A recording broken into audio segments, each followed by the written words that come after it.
Здравствуйте! Сегодня у нас очень интересная тема, как ислам приходил в Кыргызстан. Процесс, надо сказать, шел совсем не так, как у соседей. Да, здравствуйте.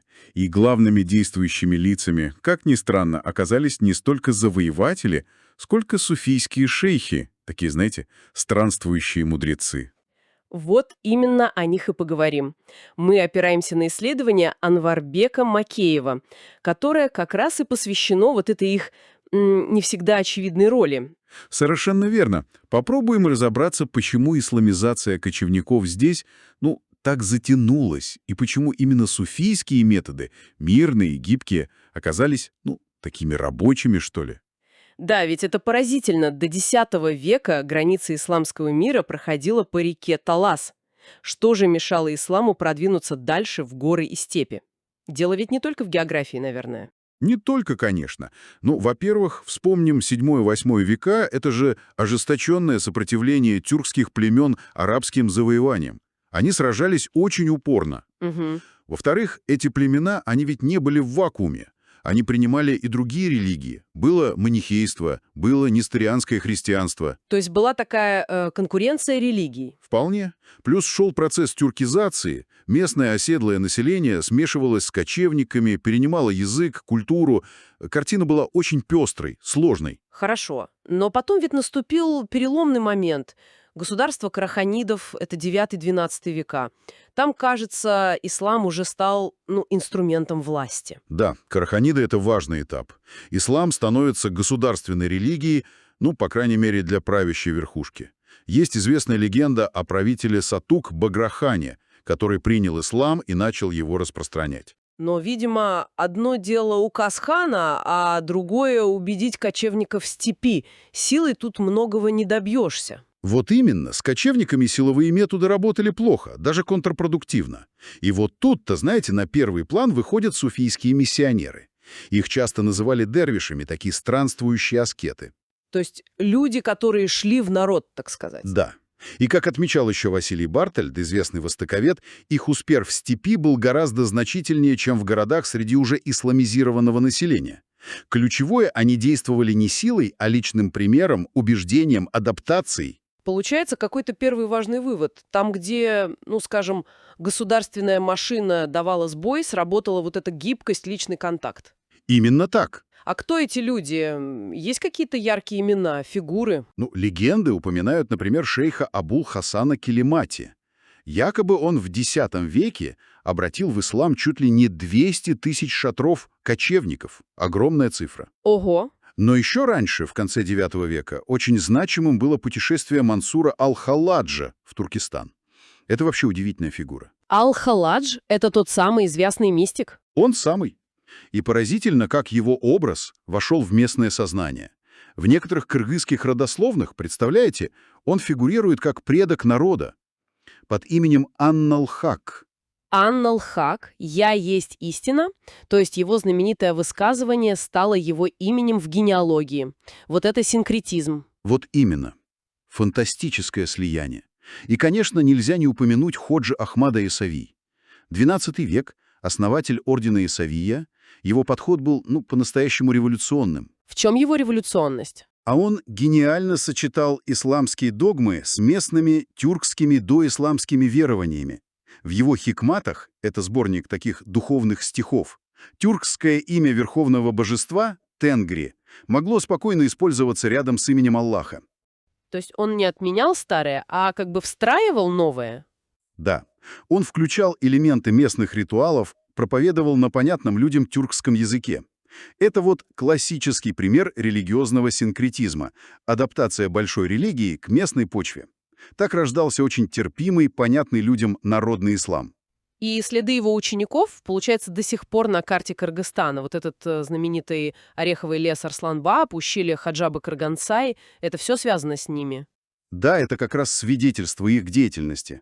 Арслан Баба, Хаким Ата, Султан Бакардани — это его известные последователи. Их имена остались в топонимах. Впечатляет. Но ведь потом были и очень тяжелые времена. Вторжение каракитаев, потом монголов. Казалось бы, ислам мог и не выстоять в таких условиях. Да, времена были, мягко говоря, непростые. Ислам потерял статус государственной религии, были и прямые гонения, например, при найманском предводителе Кучлуке в начале XIII века. Он активно насаждал буддизм или христианство и требовал отказа от ислама. А монголы? У них же был свой свод законов Яса Чингисхана. Точно. И некоторые положения Ясы вступали в прямое противоречие с исламскими нормами. Например, запрещалось омовение в проточной воде, что важно для мусульман, или предписывался особый способ забоя скота, отличный от халяльного. Это создавало серьезные трения. И как же вера выжила? Опять суфии? Во многом да. Именно суфийские братства и особенно орден Есавия показали невероятную стойкость и гибкость. Они ушли как бы в тень, но продолжали проповедь, адаптировались, сохраняли духовную связь в народе. То есть они стали хранителями веры. Можно и так сказать. А позже, уже с XIV века, в государстве Моголистан начинается новый подъем исламизации. И здесь уже большую роль играет другой, влиятельный суфийский орден Накшбандия. Накшбандия. Это тоже известные мистики. Да, их шейхи, как, например, Ходжа Исхак в XVII веке, прославились как целители, чудотворцы. Легенды рассказывают, как они силой своей святости побеждали шаманов, лечили людей. Они как бы заняли нишу традиционных духовных лидеров. Вот это самое, пожалуй, интересное. Как глубоко они вплелись в культуру. Не просто учили молитвам, а буквально встраивали своих святых, вроде того же Аль-Халаджа, в кыргызские генеалогии. И даже великий эпос «Манас» переосмыслили. Да, это поразительно. Представляете, герой Манас в некоторых версиях эпоса предстает как мусульманин. Его наставляет суфийский шейх, например, Саид Джалал ад-Дин, а его походы описываются как «Великий Газават» — священная война за веру. Зачем это делалось? Какая цель была у такой, обработки эпоса и генеалогий? Но целей было несколько. Во-первых, это, конечно, укрепляло исламскую идентичность кыргызов. Это было особенно важно в контексте долгой борьбы с соседями-буддистами, джунгарами или калмаками, как их называли. Ага. Во-вторых, это легитимизировало власть местных предводителей – биев, манапов. Их родословные через суфийских святых часто возводились аж к самому пророку Мухаммеду или его сподвижникам. То есть генеалогия становилась документом, подтверждающим право на власть. Именно. Вот эти свитки Шаджара или Насаб-Нама — это были не просто списки предков, это был и документ на статус, и священный текст, и своего рода оберег. Очень многофункциональная вещь. Понятно. То есть суфии использовали, по сути, культурные коды самого народа, чтобы укоренить в нем новую веру. Очень тонкая работа. Абсолютно. И вот в этом, мне кажется, главный вывод нашего разговора. Суфийские шейхи — это были не просто проповедники. Это были культурные посредники, целители, психологи, дипломаты. Да уж. Их сила была не в мече и не в принуждении, а вот в этой адаптации, в понимании местной души, в готовности к диалогу культур. Они создали в Кыргызстане уникальную, синкретичную и потому очень устойчивую, жизнеспособную форму ислама. Ислам, который стал просто неотъемлемой частью идентичности кыргызов. Они были таким живым мостом между цивилизациями на протяжении веков. Потрясающая история гибкости, культурного синтеза и, такой тихой духовной силы. Именно. И вот, может быть, мысль для наших слушателей, над чем подумать дальше.